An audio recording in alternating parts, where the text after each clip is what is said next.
जैन धर्म और बौद्ध धर्म, आर्य शर्मा से। तो अब पहले हम बात करेंगे कि इन धर्मों का उदय कैसे हुआ, ये धर्म उस समय फेमस कैसे हुए। तो इसके पीछे की रीज़न ये है कि ब्राह्मण और क्षत्रिय, ये दोनों जो जो कि हम जानते हैं कि उत्तर वैदिक काल में 4 धर्म हुआ करते थे, ब्राह्मण, क्षत्रिय, वैश्य और शूद्र, जिनमें ब्राह्मणों ने खुद को ऊंचा कहा। और इससे क्या हुआ कि वो लोग बहुत सारे मतलब नियम वगैरह लाने लगे। वो ब्राह्मण थे तो इसके लिए उनको कर नहीं देना पड़ता था, वो पूजा करवाते थे, समाज में उनका उच्चतम दर्जा था, तो उनको दान नहीं देना पड़ता, तो उनको बहुत सारे प्रेफरेंसेस कह सकते हैं, बहुत सारे बेनिफिट्स राजा के द्वारा या समाज के द्वारा उनको मिलता था।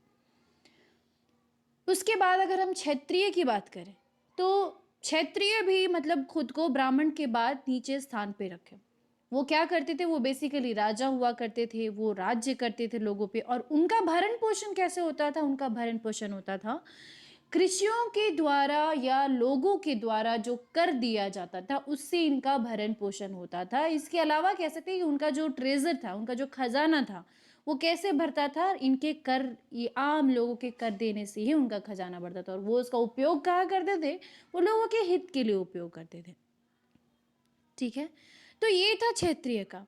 वैश्य की अगर बात करें या कृषि कर्मों की बात करें तो वैश्य बेसिकली वो व्यापार करते थे, वो व्यापार करते थे। कृषि कर्मी जो थे वो कृषि खेती करते थे, तो वो लोग बहुत ज़्यादा पैसे वाले हुआ करते थे, तो सबसे ज़्यादा कर भी वही दिया करते थे, इसीलिए उनको प्रमुख करदाता भी कहा जाता था।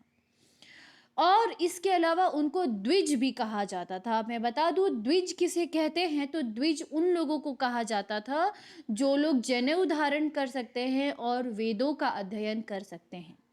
द्विज बेसिकली इसका मतलब होता है कि 2 बार जन्म लेना। तो द्विज वो लोग जनेऊ धारण कर सकते थे और वेदों का अध्ययन भी कर सकते थे। तो आप देख सकते हैं कि इन तीनों को कहीं ना कहीं समाज में अच्छा दर्जा मिला था।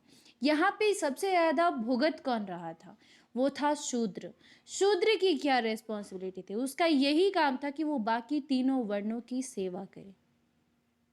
और शूद्र और महिलाएं, इन दोनों को वेदों के अध्ययन से वंचित रखा गया था।